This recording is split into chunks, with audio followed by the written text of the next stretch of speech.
आप सभी लोगों का इस ऑनलाइन सेशन में स्वागत है। हमारे साथ डॉक्टर साहब इस ऑनलाइन सेशन में उपस्थित हैं।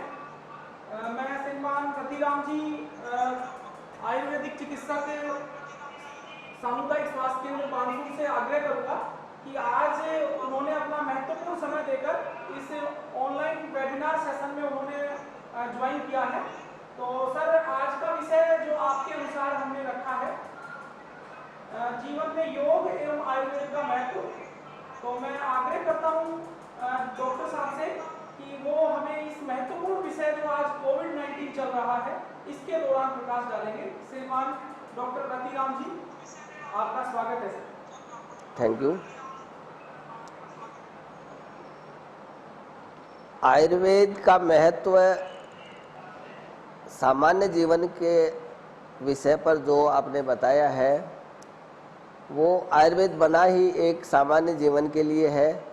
सामान्य जीवन को किस तरह से एक सामान्य तरीके से जिया जा सके, किसी प्रकार की व्याधि रहित, रोग रहित जीवन जीने के लिए ही आयुर्वेद की रचना हुई है। तो आयुर्वेद हमें सिखाता है सुबह प्रातःकाल उठने से सोने तक की जितनी भी क्रियाएं हैं उनको किस प्रकार से अपने को संपादित करना है। जैसे सुबह किस समय उठना चाहिए, उठने के बाद क्या करना चाहिए, भोजन कैसा लेना चाहिए, स्नान कैसे करना चाहिए, कपड़े कैसे पहनने चाहिए, अपना घूमना कैसा होना चाहिए, ये सभी चीज़ें आयुर्वेद हमें सिखाता है। तो ये कहना कि आयुर्वेद का सामान्य जीवन में महत्व क्या है, तो एक छोटी बात है, क्योंकि आयुर्वेद एक सामान्य जीवन को व्यवस्थित जीने के लिए ही सबसे ज़्यादा सिखाता है हमें। उसके बाद अगर कोई व्याधिग्रस्त होता है तो आगे चिकित्सा एक अलग चीज़ है। तो आयुर्वेद सिर्फ चिकित्सक ही नहीं है, चिकित्सा ही नहीं है, यह एक अपने को स्वस्थ व्रत का पालन करना सिखाता है, किस तरह से एक हाइजेनिक ज़िंदगी जी जा सके। कोविड-19 के संदर्भ में आयुर्वेद का जो है वो आयुर्वेद मनुष्य को जो सिद्धांत है, आयुर्वेद के सिद्धांत हैं, उन पर सही तरीके से चलता है तो उसकी जो इम्यूनिटी पावर है, रोग प्रतिरोधक क्षमता है, वो इतनी बढ़ी हुई होती है, इतनी चरम पर होती है कि किसी भी प्रकार के कोविड-19 तरह के कोई भी वायरस उसके ऊपर कोई प्रभाव नहीं डालता है। तो आयुर्वेद से अपने को यह सीखना है, आयुर्वेद की पुस्तकें पढ़ते रहा करो। किसी भी प्रकार के आयुर्वेद के कोई तद्विध संभाषाएँ होती रहती हैं, उन संभाषाओं के ज्ञान लिया करो। बहुत सारी पत्र पत्रिकाएँ निकलती हैं, जैसे निरोग धाम है, आयुर्वेद प्रकाश है, इस तरह की साप्ताहिक मासिक पत्रिकाएँ निकलती है जो अपने को किस मौसम में किस तरह का आहार विहार रखना है, कैसे अपने को उस मौसम की जो भी खान पान है वो करना है, ये सब चीज़ें उसमें आती रहती हैं। समय समय पर ये सब चीज़ें आती हैं, तो उनको अपने को लेना चाहिए। धन्यवाद सर, आपने बहुत महत्वपूर्ण इस जानकारी को हमारे साथ साझा किया। अब मैं आपसे ये जानना चाहूँगा कि योग को किस प्रकार हमें, प्राणायाम है या योग है, उसे हमें किस तरीके से अपनाना चाहिए। आज बहुत से जो डिजिटल दोस्त हैं वो इस ऑनलाइन सेशन में हमारे साथ जुड़े हुए हैं। तो डॉक्टर साहब, आप योग का महत्व हमें बताएंगे। देखो, आजकल योग के बारे में बहुत सारे योग शिक्षक आए हुए हैं, बहुत सारे योग शिक्षक आपको हर जगह मिल जाएंगे जो आपको योग कराते मिलेंगे। लेकिन योग एक आसन तक ही सीमित नहीं है। आप बहुत सारे लोग सिर्फ आसन को ही योग मान लेते हैं। योग के 8 अंग हैं, जिसको अपन अष्टांग योग कहते हैं। यम, नियम, आसन, प्राणायाम, प्रत्याहार, धारण, ध्यान और समाधि, ये अष्टांग योग होता है।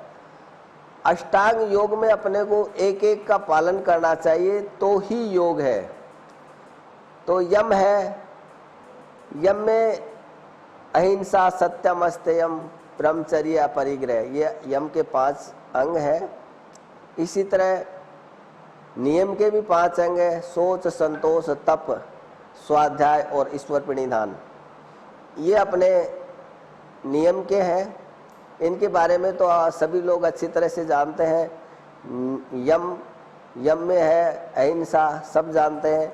अहिंसा का मतलब यही नहीं है कि आप किसी के शारीरिक दुख पहुंचाएं, शारीरिक कष्ट पहुंचाएं या किसी को मारना पीटना ही हिंसा नहीं है।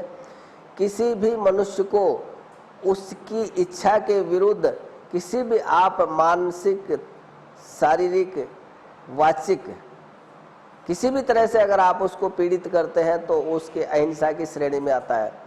जैसे आप किसी को गाली देते हैं तो भी अहिंसा की श्रेणी में आता है। अपने मन में किसी के प्रति दुख पहुंचाने की, किसी के प्रति दुर्भावना रखना भी एक हिंसा की श्रेणी में आता है। इसलिए सभी को कायिक, मानसिक और वाचिक तीनों तरह से पूर्ण रूप से अहिंसा का पालन करना चाहिए। धन्यवाद सर। मैं एक जानकारी और चाहूंगा आपसे कि आज कोविड-19 चल रहा है और लोग अपने घरों में कैद हैं और अभी लॉकडाउन भी खोला गया है, तो इस दौरान योग के साथ में जो आयुर्वेद है, अगर उसमें कौन कौन सी ऐसी चीजें हैं जिनका अगर हम ख्याल रखें तो हम लोगों की इम्यूनिटी पावर ग्रोथ हो सकती है? देखिए, कोविड-19 के विषय में मैं आपको बताना चाहता हूँ। समय समय पर अपने भारत सरकार का जो आयुष विभाग है वो एक एडवाइजरी जारी करता है और उसी एडवाइजरी का पालन करते हुए हम भी आप लोगों को ये सलाह देना चाहेंगे कि सबसे पहले आपको एक सिंपल सा तरीका है कि दिन में कम से कम 4 या 5 गिलास गर्म पानी के पियो। गर्म पानी का मतलब होता है कि बिल्कुल इतना गर्म जैसे चाय से थोड़ा ठंडा, जिसको आप धीरे धीरे घूंट घूंट करके पी सके। प्रातःकाल उठते ही 1 गिलास ज़रूर पीना चाहिए। उसके बाद शौच आदि से निवृत्त होने के बाद 1 गिलास पियो। देन आप दोपहर में 1 गिलास, शाम को और 1 गिलास सोते वक्त। ये 4 या 5 गिलास अगर आप डेली गर्म पानी के पीते हैं तो जो अपने गले में किसी तरह का अगर कोविड-19 का इन्फेक्शन हो गया है, अगर कोरोना वायरस का कोई इन्फेक्शन हो गया है, कोरोना वायरस और कोविड-19 में भी थोड़ा सा फर्क है। आपको मैं एक बात बता दूं, कोरोना वायरस है जो किसी के भी हो सकता है और होके अपने आप ठीक भी हो जाता है। न तो खुद को पता चलता है, न दूसरे को पता चलता है कि इस आदमी को कोरोना पॉजिटिव भी हुआ है या नहीं हुआ है। कोविड-19 है तो कोविड-19 कोरोना के बाद जो सिम्टम्स आते हैं, उसके बाद आदमी जब बीमार होके और सीवियर स्थिति में चला जाता है, उसको हॉस्पिटलाइजेशन करना पड़ता है। उसकी वो जीवन रक्षक प्रणाली पर जो रखा जाता है वो कोविड-19 का इन्फेक्शन है।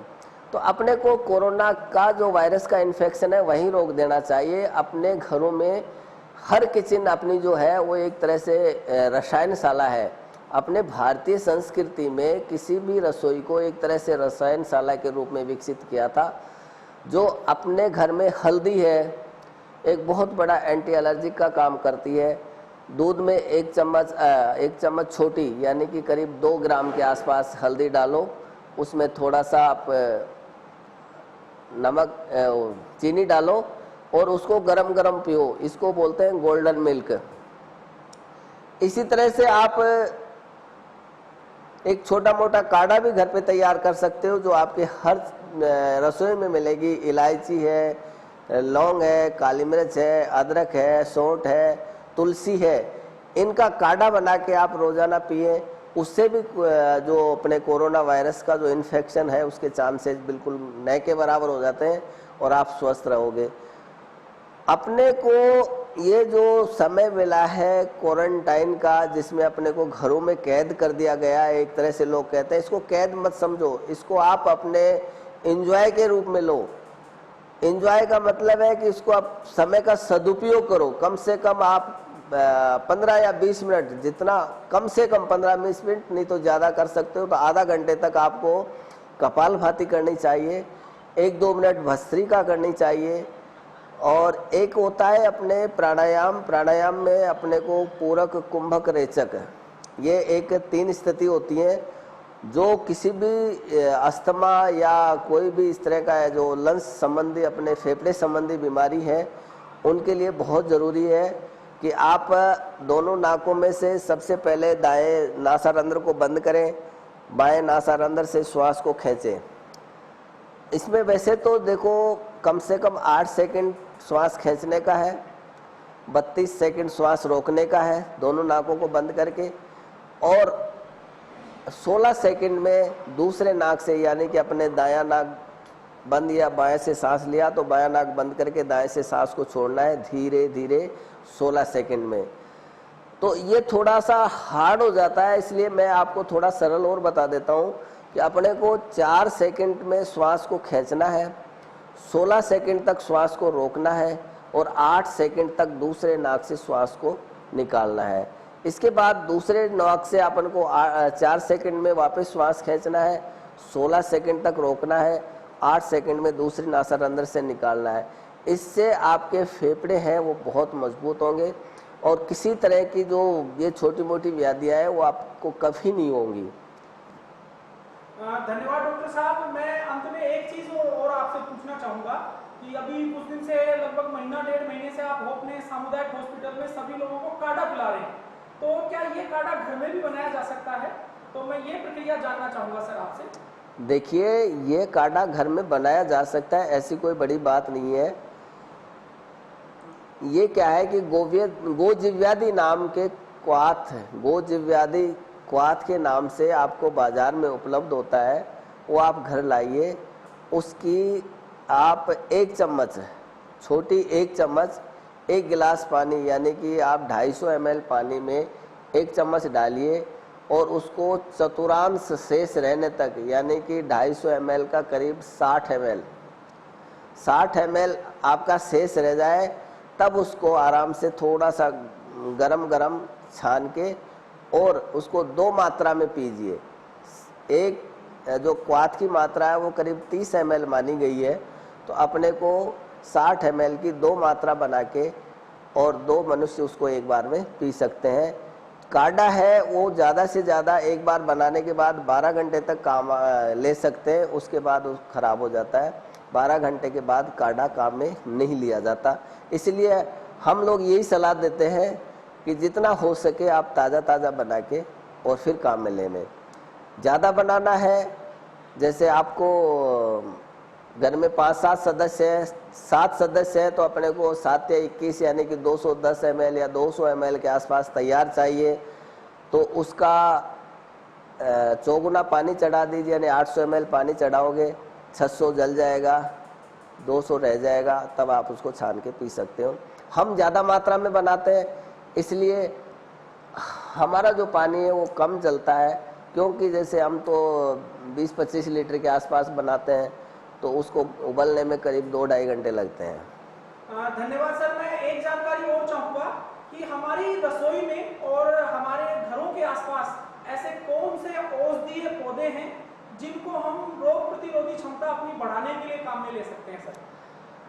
रसोई तो अपनी भरी पड़ी है सारे मसालों से, सारे जो मसाले अपने हैं वो सारे रोग प्रतिरोधक क्षमता बढ़ाने के काम में ही आते हैं।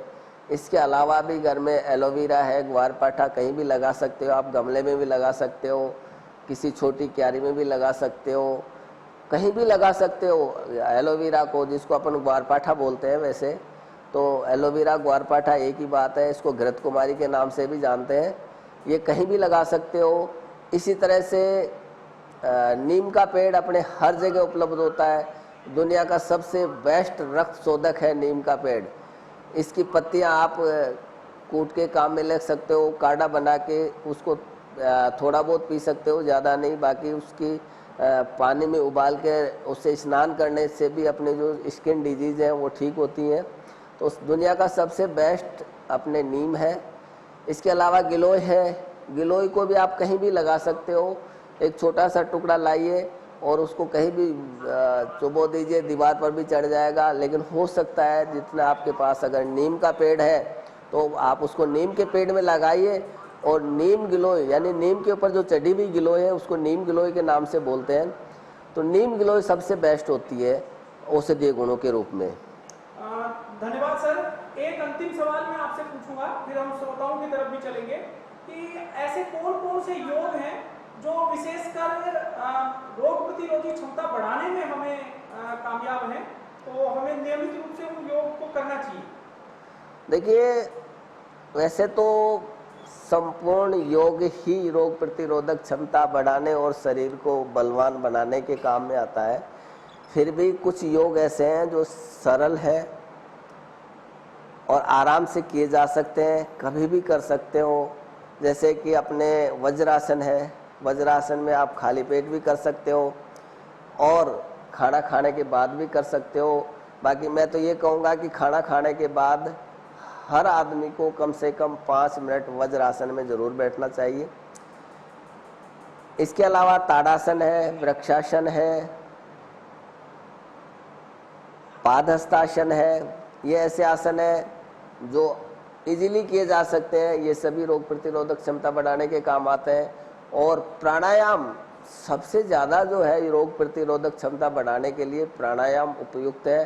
तो आप उसमें कपालभाति, भस्त्रिका, भ्रामरी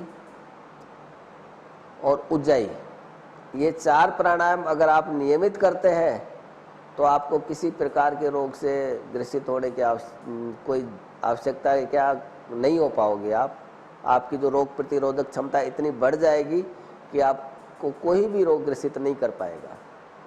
बहुत ही महत्वपूर्ण आज जो विषय चुना था उसके ऊपर आपने सटीक रूप से जानकारी दी सर।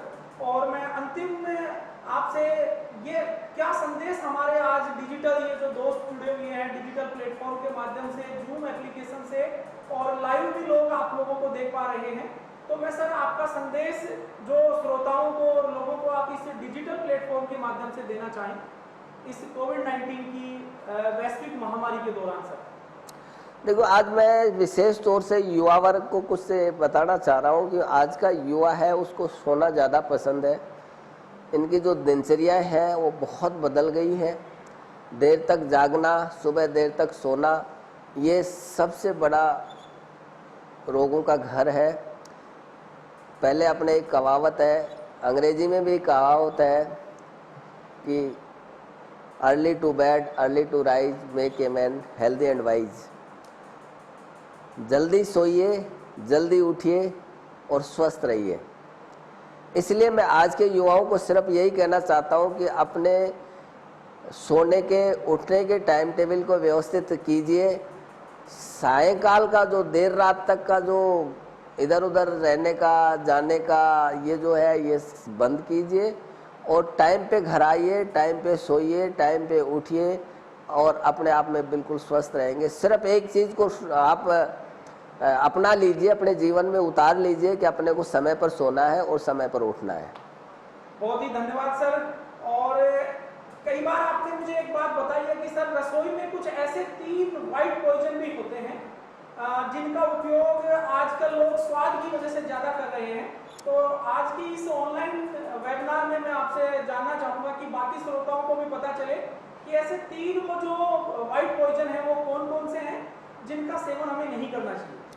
देखिए, 3 वाइट पॉइजन्स अपनी रसोई में सबसे ज़्यादा काम में लिए जाते हैं। आजकल के युवाओं को सबसे ज़्यादा पसंद है वो, और वो जो चीज़ ज़्यादा पसंद होती है, ज़्यादा अच्छी लगती है, उतनी ही ज़्यादा नुकसानदायक होती है।